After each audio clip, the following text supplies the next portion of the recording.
ಎಲ್ರಿಗೂ ನಮಸ್ಕಾರ. ಕರ್ನಾಟಕ ಪರೀಕ್ಷಾ ಪ್ರಾಧಿಕಾರದ ಕಡೆಯಿಂದ ಹೊಸ ನೇರ ನೇಮಕಾತಿಗಾಗಿ ಅಧಿಸೂಚನೆ ಬಿಡುಗಡೆ ಮಾಡಿದ್ದಾರೆ. ನೀವು ಸ್ಕ್ರೀನ್ ಮೇಲೆ ಕಾಣ್ತಾ ಇರೋ ಹಾಗೆ ಕರ್ನಾಟಕ ಪರೀಕ್ಷಾ ಪ್ರಾಧಿಕಾರದ ಕಡೆಯಿಂದ ಅಧಿಕೃತವಾಗಿ ಪತ್ರಿಕಾ ಪ್ರಕಟಣೆಯಲ್ಲಿ ಪ್ರಕಟಿಸಿರುವಂತಹ ಒಂದು ಹೊಸ ನೇಮಕಾತಿಯ ಅಧಿಸೂಚನೆ ಆಗಿರುತ್ತದೆ. ಈ ಅಧಿಸೂಚನೆಯಲ್ಲಿ ಈ ನೇಮಕಾತಿಗೆ ಸಂಬಂಧಿಸಿದಂತೆ ಏನೆಲ್ಲ ವಿವರಗಳನ್ನು ತಿಳಿಸಿದ್ದಾರೆ ಅಂತ ನೋಡೋದಾದ್ರೆ, ಈ ಕೆಳಕಂಡ ಸರ್ಕಾರಿ ಇಲಾಖೆ ನಿಗಮ ಸಂಸ್ಥೆಗಳಲ್ಲಿ ಉಳಿಕೆ ಮೂಲ ವೃಂದದಲ್ಲಿರುವ ಹಾಗೂ ಕಲ್ಯಾಣ ಕರ್ನಾಟಕ ವೃಂದದಲ್ಲಿ ಖಾಲಿ ಇರುವ ವಿವಿಧ ವೃಂದದ ಹುದ್ದೆಗಳಿಗೆ ನೇರ ನೇಮಕಾತಿ ಮಾಡುವ ಸಂಬಂಧ ಕರ್ನಾಟಕ ಪರೀಕ್ಷಾ ಪ್ರಾಧಿಕಾರದಿಂದ ಆನ್ಲೈನ್ ಮೂಲಕ ಅರ್ಜಿ ಆಹ್ವಾನಿಸಿದೆ.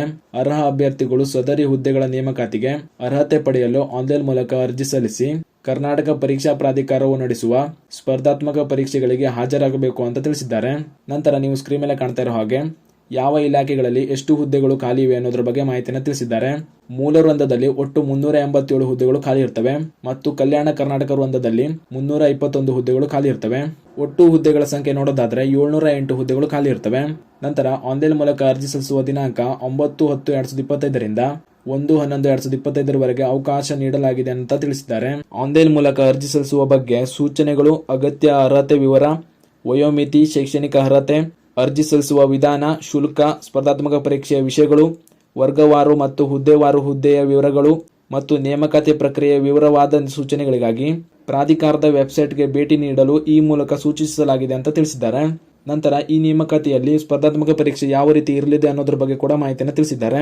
OMR ಆಧಾರಿತ ಪರೀಕ್ಷೆಯಾಗಿದ್ದು ಒಂದು ಪ್ರಶ್ನೆಗೆ OMR ನಲ್ಲಿ 5 ವೃತ್ತಗಳಿದ್ದು ಮೊದಲ 4 ವೃತ್ತಗಳು ಒಂದು ಸರಿಯಾದ ಉತ್ತರವನ್ನ ಶೇಡ್ ಮಾಡಲು ಸಂಬಂಧಿಸಿವೆ. ಅಭ್ಯರ್ಥಿಗೆ ಯಾವುದಾದರೂ ಪ್ರಶ್ನೆಗೆ ಅಥವಾ ಪ್ರಶ್ನೆಗಳಿಗೆ ಉತ್ತರ ತಿಳಿದಿಲ್ಲದಿದ್ದರೆ ಕಡ್ಡಾಯವಾಗಿ 5ನೇ ವೃತ್ತವನ್ನು ಶೇಡ್ ಮಾಡಬೇಕು. ಇಲ್ಲದಿದ್ದರೆ 1ನೇ 4 ಅಂಕ ಕಡಿತ ಮಾಡಲಾಗುವುದು. ಋಣಾತ್ಮಕ ಮೌಲ್ಯಮಾಪನವಿದ್ದು ಪ್ರತಿ ತಪ್ಪು ಉತ್ತರಕ್ಕೆ 4ನೇ 1 ಅಂದ್ರೆ 0.25 ಅಂಕಗಳನ್ನು ಕಡಿತ ಮಾಡಲಾಗುವುದು ಅಂತ ತಿಳಿಸಿದ್ದಾರೆ. ಪರೀಕ್ಷಾ ವೇಳಾಪಟ್ಟಿಯನ್ನ ಪ್ರಾಧಿಕಾರದ ವೆಬ್ಸೈಟ್ನಲ್ಲಿ ಪ್ರಕಟಿಸಲಾಗುವುದು. ಒಂದೇ ಪಠ್ಯಕ್ರಮ ಇರುವ ವಿವಿಧ ಇಲಾಖೆಗಳ ಹುದ್ದೆಗಳಿಗೆ ಒಂದೇ ಪರೀಕ್ಷೆ ನಡೆಸಿ ಸಂಬಂಧಪಟ್ಟ ಇಲಾಖೆಗಳಿಗೆ ಮೆರಿಟ್ ಪಟ್ಟಿ ನೀಡಲಾಗುವುದು ಅಂತ ತಿಳಿಸಿದ್ದಾರೆ. ಅದೇ ರೀತಿ ಅರ್ಜಿ ಆಹ್ವಾನಿಸಿ ಸ್ಪರ್ಧಾತ್ಮಕ ಪರೀಕ್ಷೆ ನಡೆಸಿ ಅಭ್ಯರ್ಥಿಗಳ ಮೆರಿಟ್ ಪಟ್ಟಿಯನ್ನ ಸಂಬಂಧಪಟ್ಟ ನೇಮಕಾತಿ ಪ್ರಾಧಿಕಾರಗಳಿಗೆ ನೀಡುವ ಜವಾಬ್ದಾರಿ ಮಾತ್ರ ಕರ್ನಾಟಕ ಪರೀಕ್ಷಾ ಪ್ರಾಧಿಕಾರದಾಗಿರುತ್ತದೆ.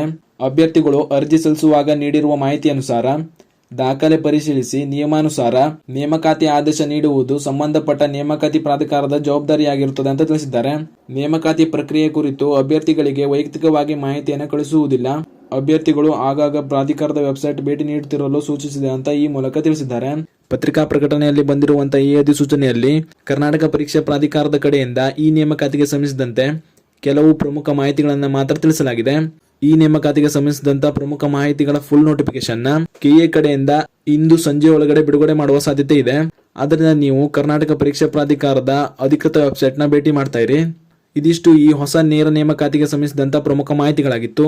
ಈ ನೇಮಕಾತಿಗೆ ಸಂಬಂಧಿಸಿದಂತೆ ಮುಂಬರುವಂತಹ ಯಾವುದೇ ಅಪ್ಡೇಟ್ಗಳು ಬೇಕು ಅಂದ್ರೆ ನಿಮಗೆ ನಮ್ಮ ಚಾನಲ್ನ ಸಬ್ಸ್ಕ್ರೈಬ್ ಮಾಡಿ ಇಟ್ಕೊಳ್ಳಿ ಹಾಗೂ ಈ ಮಾಹಿತಿನ ನಿಮ್ಮ ಫ್ರೆಂಡ್ಸ್ಗೂ ಶೇರ್ ಮಾಡಿ ಅಂತ ಹೇಳ್ತಾ ಈ ವಿಡಿಯೋನ ಇಲ್ಲಿಗೆ ಮುಗಿಸ್ತಾ ಇದ್ದೀನಿ. ಧನ್ಯವಾದಗಳು.